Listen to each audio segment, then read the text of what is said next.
बाहागर आगर रोसे शिखिबार आज हूँ more day 17। आज आम शिखा पणस सहित चिंगुड़ी तरकारी। सबुदिन पर आज भी मोर ड्रिंक्स नहीं सारी मो कम सरला किचन को आसई रोसे शिखापी। आपण मैंने कमेंट करूँ आउ को नुआ नुआ रेसिपी मुझे शिखा निहाती दरकार बिफोर मैरेज। एठी चिंगुड़ी को कटिंग कर सारा भलसे धोईकी से लुण हलदी गोल देती। इटी मु पणस को भी नहीं आसती मत तो काटी आसनी मत घरे मामा टी काटार हेल्प कर देता। मुझे चिंगुड़ी को भलसे भाजी सारा पणस को आलू को लुण हलदी पकई बहुत भलसे भाजी देती।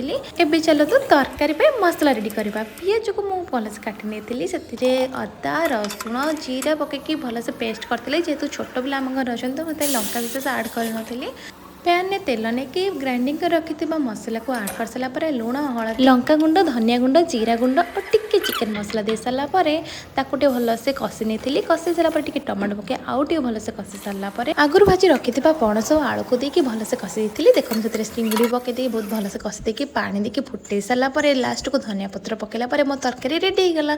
आपण मैंने कमेंट कर निश्चित जनइबे मो तरकारी आपको केमती लगिला। रही जय जगन्नाथ।